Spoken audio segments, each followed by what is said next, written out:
Let's slate this, please. Lock it up, please. Lock everything up. Apple 76, take one. Apple cameras. Cameras, let me know. Okay, stand by, everyone. Here we go. And background. Action. Welcome to the How I Met Your Mother podcast for the episode entitled Desperation Day.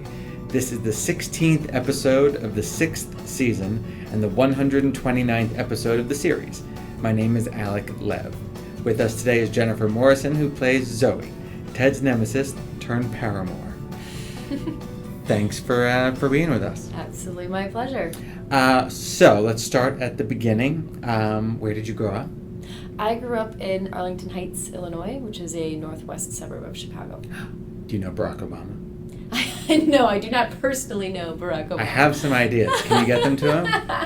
I could try. Okay. I can't give you any guarantees. Okay, that's fine. I asked the internet, and he told me that your parents were teachers. Yes. Is that something that you ever considered doing? Yeah, I did some teaching early on. When I first moved to LA, I taught children's theater. And I definitely have it in my blood. I do enjoy it. So I kind of had a fantasy of eventually teaching at a university or something, teaching theater at a university eventually. So maybe one of these days I will find the time to get my master's and actually follow through with that.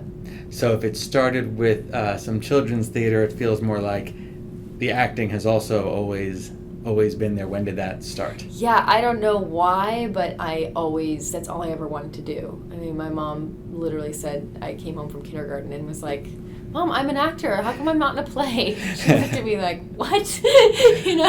Why are you considering yourself an actor at 5, And luckily, my parents were both teachers, but they were music teachers. So they were obviously open to the arts and that kind of creativity. And so as much as they really enforced the idea of making school the priority and making my schoolwork very important, they found ways for me to be an actor.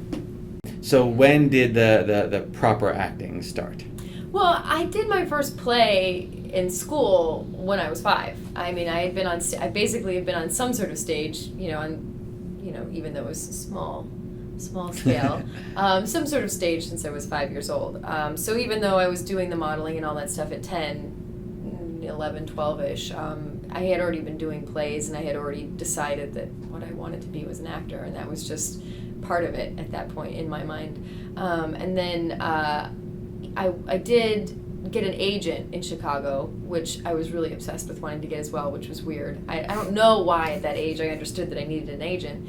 And my parents were very skeptical about it because you hear these horror stories about people being ripped off or, things not being legitimate. And I had been doing these fashion shows at Woodfield Mall, which is this huge, sprawling mall in the suburbs of Chicago, and the judges each year for when they would pick the kids that would be in the fashion show were actually agents. So we kind of had a sense that it was more legitimate, and so finally, after a few years of them asking, my parents let me go through with it. And I remember being like 11 at an audition, and I was Taft-Hartley, which means I had had one SAG job, but I wasn't officially in SAG yet.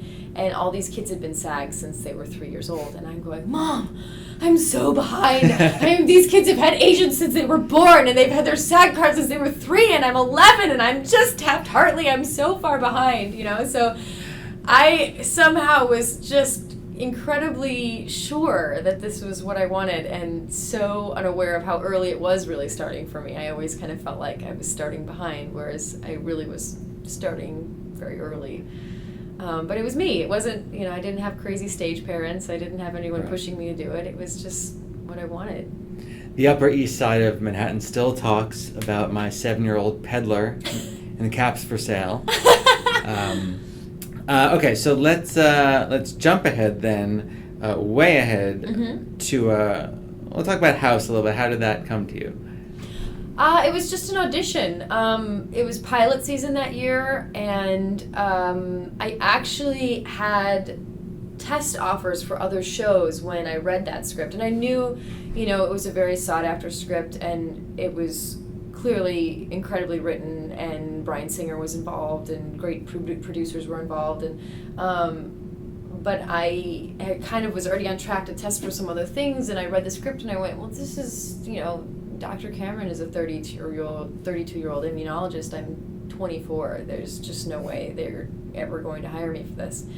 And they're like, just go in on it. Kind of my agent sort of said, it can't hurt to meet Bryan Singer. I was like, yeah, that's true. I'm a huge fan of his work. And so I went in and honestly didn't feel like I had a great meeting. It was the first day it rained in LA, when it's the first day of like a 14-day rain and like the whole city falls to pieces and no one can drive. And so it was sort of a disastrous day, and I was drenched because I didn't have an umbrella, and it was just a mess. And I just thought, I need to get in there and just get in the bathroom and put myself together, and they'll never know that I'm a disaster right now. And I walked in, and Bryan Singer was sitting in the waiting room. So I walked in, like a drowned rat, and I was like, oh, hey, yes, nice to meet you. So luckily, I had worked with John Ottman on Urban Legends too, and John and Bryan work together a lot because John scores and edits a lot of Bryan's stuff. So we had a friend in common, which was nice common ground for us to sort of talk over.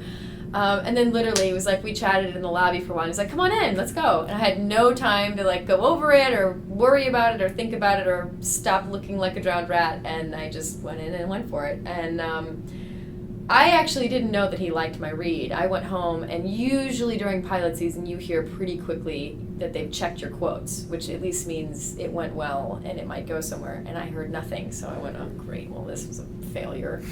And I was sort of crabby and sad and feeling sorry for myself all day because I thought I'd screwed up. And then at 8 o'clock the next morning, every phone started ringing like crazy because they had called to check my quotes, but my agents hadn't called to tell me that. They had called for tape on me, and they hadn't told me that. And by the next morning decided that they wanted to test me for the part, but I had all these other test offers that were going to start I was going to start whatever I had in first position at like 5 o'clock that evening, and then I had another one at 8 o'clock that evening if that one didn't happen. So then it became this mad dash to make it all happen, and luckily it all came together, and Bryan Singer was truly my champion in that because he didn't even give them an option. He was like, he had watched my tapes the night before, but I was blonde on my tapes, and I was brunette when I walked in the room, and so he had the next morning came to casting and went, yeah, this girl's great too, let's test her against Jennifer. And so the casting people were like, that is Jennifer. He goes, well then get me Jennifer. So I really, really have Bryan Singer to thank for truly believing that I was that character, and Gail Berman, who approved his belief in me, and that was the beginning of House for me. So let's talk about that moment, actually, of having to go into this audition without the preparation that you were looking for. Right. As an actor, are you a big preparer, or are you a let's do this and find out what happens? I'm a survivor in the sense that, like, I love to be well prepared. I mean, my theory in life is sort of to always over prepare to be ready for whatever may come.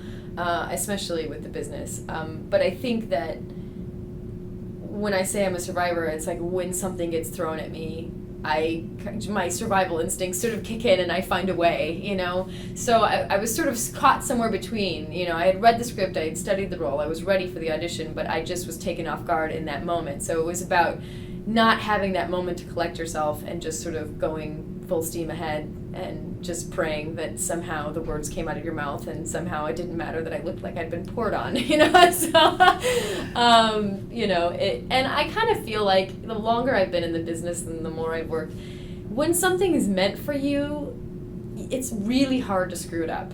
It's like... I mean, LA threw against you a torrential rainstorm. Exactly. They tried to stop you. Yeah.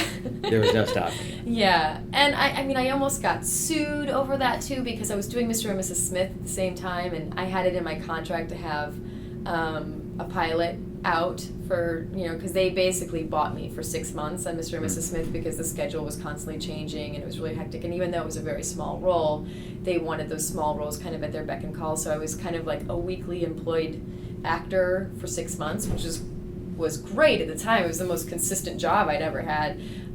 But also it was a small role, and if a pilot came up, then I didn't want to be taken out of the running for it. And so we had put it in my contract.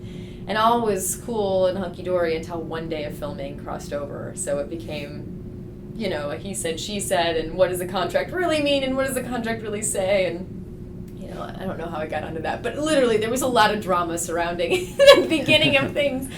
Somehow it all worked out. It did, which leads me right to the fact that you're not only an actor, and your fans will know this. I don't know that How I Met Your Mother's fans will necessarily know this, but your involvement with Glee might be surprising to some. What was it? Ian Brennan was my high school boyfriend. And we had stayed friends for years. You know, we'd been friends for 15 years. And he had always been an excellent writer. We went to high school and college together, and he wrote just beautiful stuff in college, so I always knew he was really talented. And I kind of knew he'd been writing and sort of had some stuff tucked away, and I was trying to produce a film.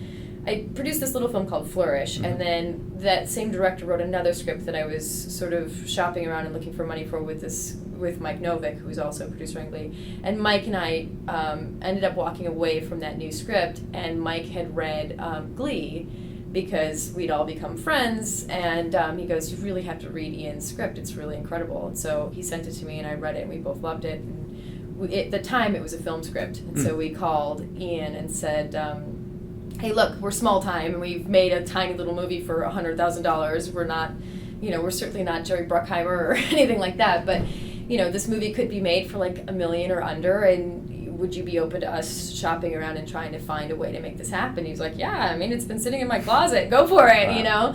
And it was just so good. I mean, as great as Glee is, and as much as the world loves it, part of me is sad that no one will ever get to see the film version because it really was such a beautiful script. And characters that, you know, have gotten lost along the way in the development of the TV show that were just so great. And so anyway, we just ended up on this quest to try to get it made, and along the way, Mike worked out that Ryan Murphy had been involved with show choir, not only in high school but in college, and we went, what a perfect situation, you know. So then it became getting it to Ryan and discussing it with Ryan, and it was Ryan's idea to try to turn it into a TV show. So when Ryan suggested that, we said, look, we just have to ask Ian. It's his baby, it's his material, and you know, he thought about it and ended up going full force ahead with it. So we were just sort of a part of fostering it along and getting it to Ryan and taking care of Ian along the way and making sure it all turned into something great. Very cool. Watch this for a transition. Ready? I'm ready. Not only did you help give birth to that show, but in Star Trek... Oh, I love it. Come on, people. Oh, very good, very good. Actors look for juicy roles, juicy moments, and whatever might define that for them, it would usually include heightened emotional circumstances, grave implications of moments through which they are living. In your 5 minutes of screen time in Star Trek, maybe less, and for those of you who don't know, she played Winona Kirk, Captain Kirk's mother, who gives birth to Kirk in the opening moments of the movie. You pretty much go through as intense an experience as a human can go through. That's very true. With giving birth to a child, talking to your husband who you know is about to die, and not just die, but sacrifice himself for the good of thousands of others and maybe all of humanity. As an actor, how do you prepare for that moment? I think preparing for that audition was worse than preparing for that moment. I don't know, honestly. It's a lot, and I man, you gotta just tip your hat to J.J. Abrams for being able to fit all that into 10 minutes, and so beautifully and eloquently write all of that. Yeah, I don't know. You know, I tried to personalize all of it as much as possible. You know, I kind of have different methods of approaching different characters, so I don't have one set way of doing anything. I just kind of do what feels right for any particular character I'm working on. So in that case, I was really trying to personalize what I could relate to being that horrible or those high stakes, because I think the trick was really wanting to give my husband a beautiful last moment, not wanting to be crying and freaking out and scared, knowing that there was no way to change what was about to happen, and wanting, out of my unconditional love for him, wanting his last moments to be beautiful and to have to overcome whatever I was going through in the moment to be able to give that to him. And so I think by staying focused on that and how I could make that very personal to my own life, and then offering that through the character, kept it from becoming sort of weepy or weak or maybe possibly just stereotypical, like, sad lady, So I think that was really what was driving me through that, was really staying focused on offering that to him and staying strong for that. And it ultimately ended up feeling so much more heartbreaking and especially once they started handing me these beautiful little babies. They really were the most beautiful. I did it with 6 real babies and a fake baby. And there's just something about being handed a newborn. It really does. It almost felt like cheating, as an actor, because you hand this beautiful little child that just came into the world, and you're going through all these things in your mind, and you're building up all these things that are so personal and so upsetting, and you look at this little child and this little life that just started, and you just explode with emotions. At least as a woman, I guess. I was a new parent seeing this movie, and it was very affecting, and it definitely, everything you're saying very much came through watching two people, you and your husband, doing things, for each other, just knowing. Yeah. So hard. Oh God, it's just what drama's all about, and I guess the brilliance of J.J. Abrams is throwing that moment at the beginning of a Star Trek movie. Right, he obviously turned around the whole thing. So high. It's so brilliant.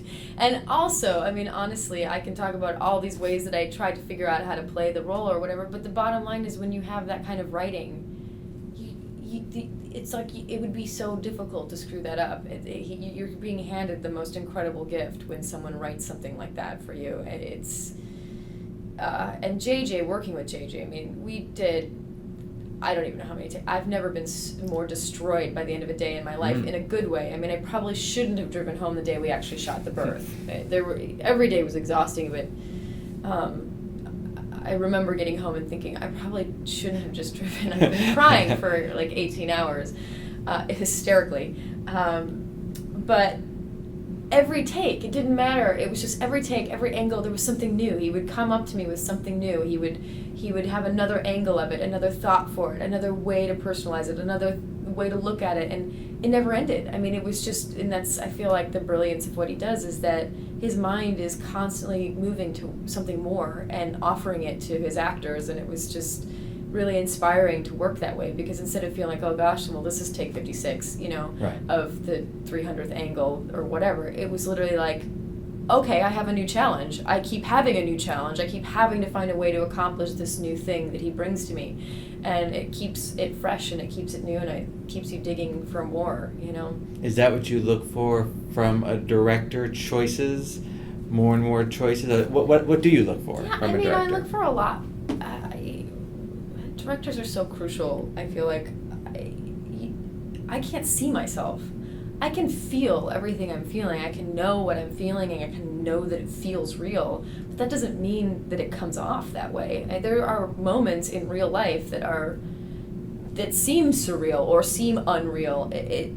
What is real doesn't always translate as real. So a director is such a crucial safety net, I feel like, in terms of responding to what I'm feeling, and always finding more depth to what you're feeling. Sometimes, the first, second, third, fourth, or fifth thing you feel about something isn't necessarily the most interesting thing to feel about something, or the most impactful thing to feel about something. And when you're combining your own life experience and your own research with someone else's life experience and their research and their perspective, you are only deepening the well of options, So I just feel like I really rely on bringing parts of who they are into who my characters are, because it only deepens what I'm offering. It's an interesting place where an actor and director meet, where it's not an actor's job to be interesting. Right. Necessarily, but it is the director's job to make sure what's happening is interesting yeah. and yet still real, and that's a well, and cameras are a funny thing, and I got to learn this young because I was an actor in Chicago putting myself on tape for things in LA, so I would see the tapes back after I did the audition, and it was very helpful actually. Some people have a lot of trouble seeing themselves, and sometimes I still do, but I felt like I could learn a lot, because there'd be times where I was feeling something so strongly, but just I was looking in a direction where the camera missed it, or the light was sort of blowing out my face in a way where you didn't quite get the expression, or and you sort of would miss a whole percentage of what I was hoping to offer.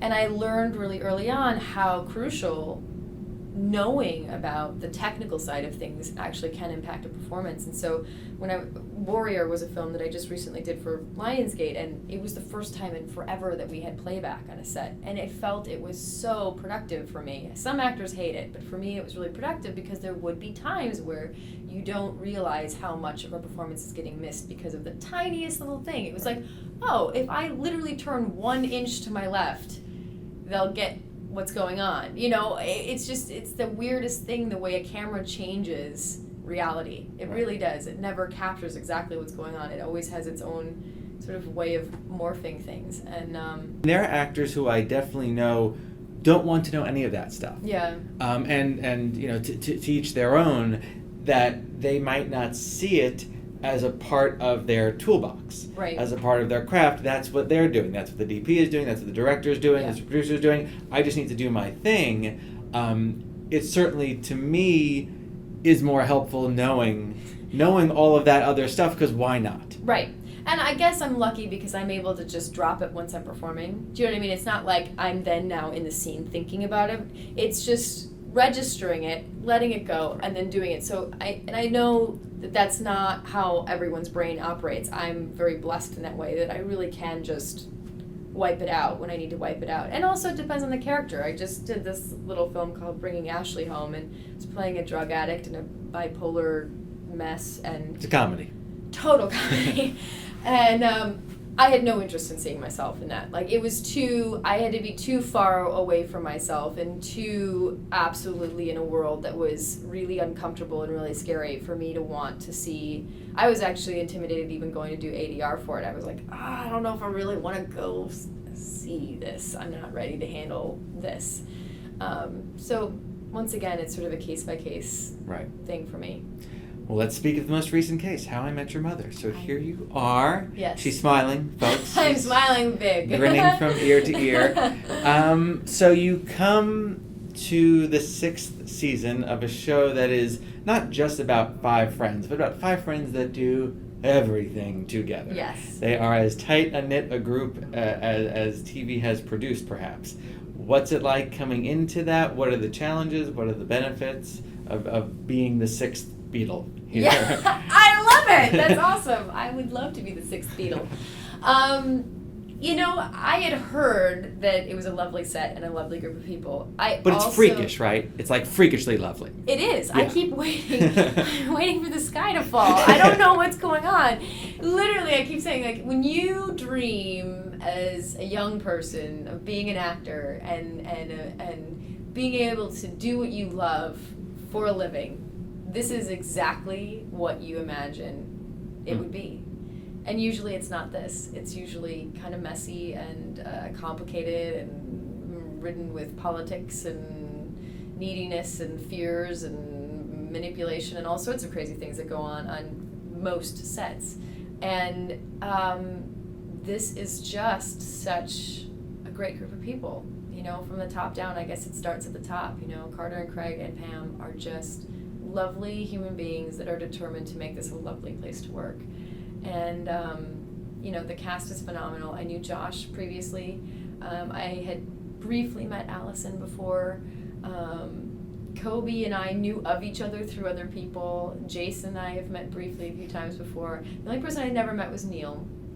So I had a really strong sense that this was... You'd heard of him, though. Patrick Harris. Never heard of him. No, of course. And I truly was genuinely not only a fan of the show, but of all 5 actors. I mean, I feel like they've all just done such great stuff and are very funny. And I had a sense that it was going to be a great group of people.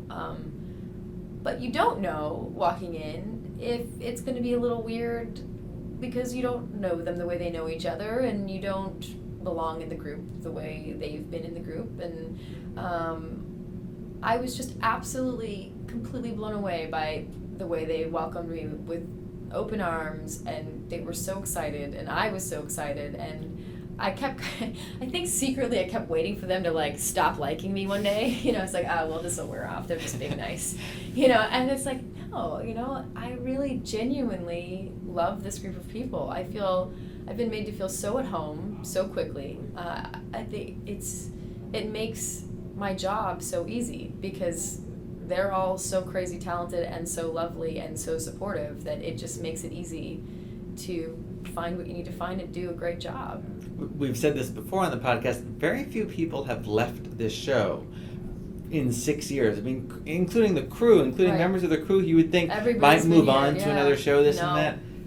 They are here to Why stay. would you leave Paradise? I don't know. Really, it's the hours are great, the people are great, the quality of the show is outstanding. This doesn't happen that often, and I think everybody here is aware of that and really wants to be a part of it for as long as possible.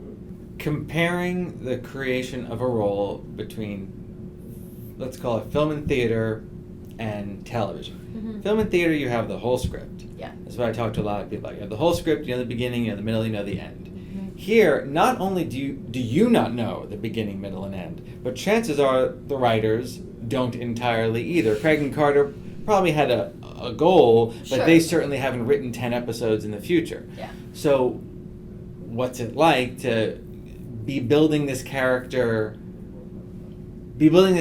from scratch where you don't know things about yourself that a character would know about themselves? Yeah. What I've resigned myself to in general with television is that it's like living a life. You don't know what's going to happen tomorrow, and you don't know where you're going to be in a few weeks or a few months, or what's going to happen or what's going to come your way. And yet you are you, living your day and doing your life and moving on. And so I sort of have just let go of the need to know and gone, I'm going to embrace the unknowing, which is life. And I think there's something kind of very cool about TV because of that, because unexpected things can be realistic, and surprising things can be very effective because that's how life works. When I look at myself 3 years ago, I was a very different person in the sense of the things I wanted or needed, or maybe my views on certain things. Your thought processes evolve over time, and your needs and things like that evolve over time and change. And I think that just becomes a part of a character on television where, every time you pick up a script, it's sort of like going, wow, today was unexpected. Oh, I never thought that I would run into so-and-so today, or that I would find out that I'm doing this tomorrow, or, whatever. And so I've kind of just let myself enjoy the unknown of television that way and make the most of it. And certainly want to be consistent and bring a true character that is, fully alive and aware, but embrace sort of the surprises. Well, thank you very much. Sure. And that'll do it for this week's podcast. Remember to watch How I Met Your Mother on CBS Monday nights and every day in syndication. Check your local listings. Learn more and watch exclusive clips at cbs.com. Find us on Facebook on both the How I Met Your Mother page and the Robin Sparkles fan page. And follow us on Twitter at himium_CBS, himiumprod, himium_writers, and Bros Life. My name is Alec Lev, and thanks for listening.